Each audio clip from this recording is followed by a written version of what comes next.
no dicionário do verbete,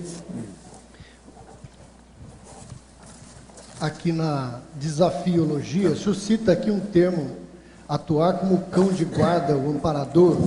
Você pode expandir um pouquinho isso aqui, no início das tarefas e tal? Eu não entendi bem essa de cão de guarda. O que você quer dizer com isso? Toda pessoa que começa a praticar a tenepse fica mais de ouvido do que de boca, evolui mais depressa, porque há uma tendência interassistencial nisso. Que a tenepse, antes de mais nada, é interassistencialidade. Então, todo tenepsista tem um amparador que merece e no mesmo nível dele. O amparador extrafísico de função não deixa o tenepsista sozinho. No início das tarefas, o tenepsista fica encapsulado, senão o amparador vai ter que atuar como cão de guarda. Nesse particular, eu tenho sido, no perpassar das décadas, sempre pau-mandado dos amparadores extrafísicos de função. Minhas evocações são secundárias. Eu sigo o que eles mandam.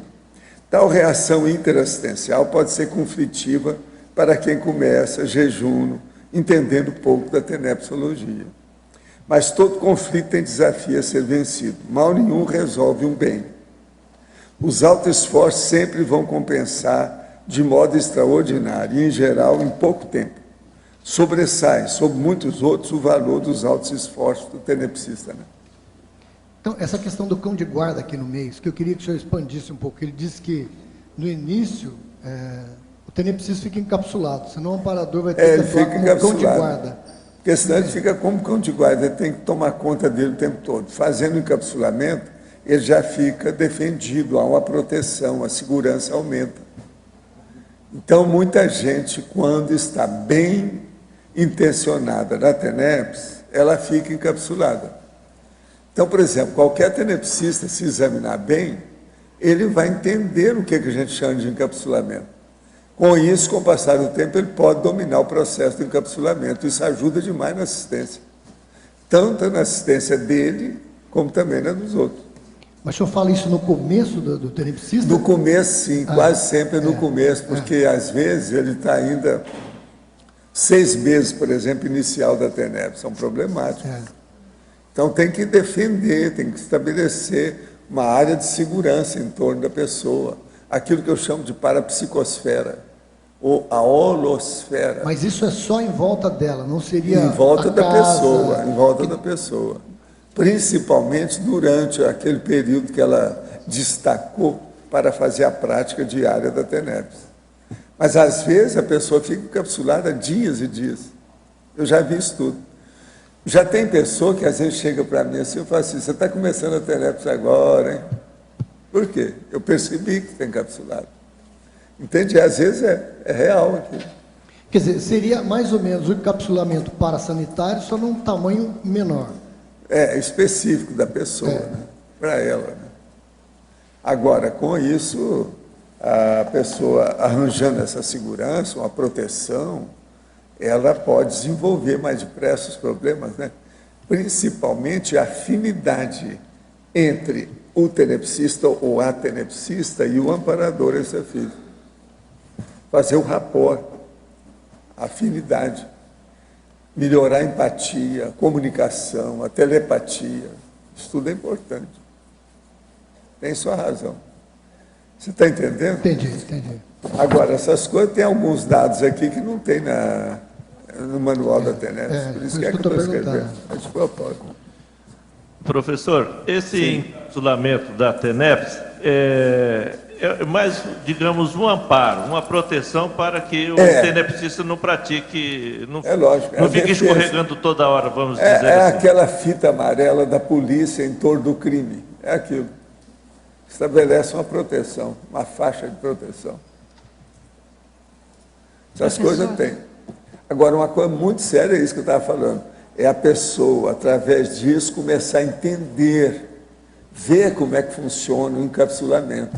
Encapsulamento é um processo, uma técnica de assistência pela energia difícil da pessoa conquistar.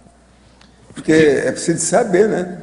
Ter algum jogo de cintura maior, uma desenvoltura com os processos de energia para entender isso. Estar mais atento à sinalética, seria isso? Agora, o que é duro é, por exemplo, no meu caso, eu vejo que a pessoa está encapsulada, ela nunca nem ouviu falar naquilo. Então você veja, tem muita coisa que a gente tem para estudar em matéria de energia e parapsiquismo. Agora, isso é todo dia tem gente assim. Professor, agora, o melhor é essa, né? Na hora que eu vejo a pessoa, eu falo assim, você começou a ter TENEPS agora? Vários já aconteceu. Uma vez eu fui falar isso no Rio, foi uma senhora, ela ficou com medo de mim depois. Eu disse, não, mas como é que você pode ver isso? Eu estou fazendo uma força danada para entender que eu tenho um amparador. Estou fazendo assim para ver se pega um amparador perto de mim. Agora você chega e fala um negócio desse. O que é que você viu? O que é que eu tenho? Eu estou colorida em algum lugar? O que é que eu tenho? A dona ficou, ao mesmo tempo que ela gostou, ela ficou um pouco chateada, você está entendendo? Então, é uma dificuldade. O processo de encapsulamento não é fácil. Professor, seria mais ou menos, ou idêntica a situação, como a gente comentou na CIP lá, segunda-feira, o Mário falando a questão da itinerância. Ele estava comentando que existe um amparo muito forte quando a docência vai na itinerância. Aí também um encapsulamento parecido, diferente, ou não? Às vezes faz, mas às vezes é muito residual, localizado, né? Naquele momento, uma coisa fugaz. Às vezes na TENEPS, às vezes demora mais. Não, eu digo, por exemplo, encapsulamento, a gente tem tudo. Se você tem assistência, tem tudo. Viagem. Olha só o encapsulamento que eu e a Graça tivemos quando nós fomos para New York, lá no dia lá no dia 11. Aquilo foi impressionante. E a gente sentia tudo. Entendeu? Ela mesma percebeu o negócio todo. Agora, com o passar do tempo, o tenepsista vê. Se ele nota que tem alguma coisa diferente, por que ele está encapsulado? Agora, é preciso abrir o olho, porque geralmente vai acontecer alguma coisa braba. Pode ser um processo aí na iminência de um acidente, um desastre, a chegada de uma pessoa que equivale a um assediador, a mudança do holopensene de uma hora para outra. Então, o encapsulamento também é um alerta para a pessoa mais viva, né? E como é que a pessoa percebe? O senhor falou que o senhor vê a pessoa encapsulada. Não, como você que a pessoa percebe que você fica dentro de uma situação que não há influência externa. Você se sente bem, está leve dentro de você. Não é uma gaiola, entendeu, coarctante, que piora a pessoa, não. O encapsulamento, ele dá uma tranquilidade. E outra coisa, em certas condições, parece que você está numa comunex superior, temporariamente, no meio da maior bagunça. Eu, nas minhas coisas todas, na minha vida, faz dezenas de anos que eu faço encapsulamento. Você ir numa boate, você ir num lugar brabo, por exemplo, assim, um happening na beira da praia, com um monte de gente, tudo perturbado e cheio de cocaína. Um lugar de uma boate, como eu falei, um local de prostituição que você vai fazer assistência. Uma favela que você entra para fazer assistência do jeito que eu fiz durante muito tempo, em 2 favelas do Rio, como médico. Isso não é fácil. Eu estava sempre encapsulado. Entendeu? Lá, então a favela da Rocinha, naquela ocasião, não era tão grande, mas já era uma das maiores do Brasil. E tinha a favela da Catacumba. Ó, só o nome, Catacumba, você já vê. E outra coisa, o lugar era belíssimo, no morro lá da Catacumba, na Lagoa Rodrigo de Freitas, logo no início. E lá havia uma instituição chamada Jesus, Maria e José. Então tinha tudo, a gente tinha farmácia, tinha tudo lá dentro para eu poder assistir. É um lugar pequeno, mas tinha o material todo. E eu atendia aquele povo lá. Tinha que subir o morro, no pé, que não era fácil. Eles acabaram com essa catacumba, ela não existe mais, por causa do processo da Lagoa. Eles reurbanizaram o ambiente. Mas lá era uma beleza, a gente via lá de cima.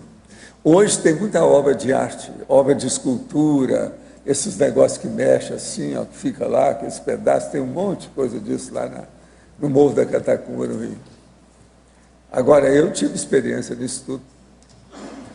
No início das minhas experiências no Rio de Janeiro, eu subia morro com um saco de alimento nas costas, junto com Alcides Zaru da Legião da Boa Vontade. Por isso que, quando eu deixei o Espiritismo, ele queria que eu dirigisse a Legião da Boa Vontade. E telefonou com o negócio todo. Agora, nunca pude esquecer, porque ele era muito vivo, né? Já tinha muita gente contra aquele negócio. Então, ele telefonava, tinha um negócio no telefone que ligava. E ele registrava o que era. Você ouviu o torrão, torrão, torrão. Era o gravador dele. Gravava tudo. Entende? Então, você está entendendo aí o processo de estudo e encapsulamento. Sr. Paulo, aqui no B, para telepatiologia, na linha 4, o senhor podia comentar, o inteligente é saber ceder ao amparador extrafísico de função. Então, podia falar um pouquinho mais? O inteligente é saber ceder ao amparador extrafísico de função, que é um paratécnico, até no âmbito do extrapolacionismo parapsíquico, conforme as prioridades da auto-parapercepciologia. Então, você, com o passar do tempo, você vê que existe um amparador com você. Aquilo vai te dar uma confiança absoluta. Então, até aquele homem que chegou para mim, isso aconteceu com homem e com mulher. Então, o homem chegou para mim e falou assim, Valdo, isso é normal? Hoje eu tenho mais confiança no meu amparador do que na minha mulher. Eu falei assim, olha, eu não sei como é que é a sua mulher, você aguentou o negócio aí com você.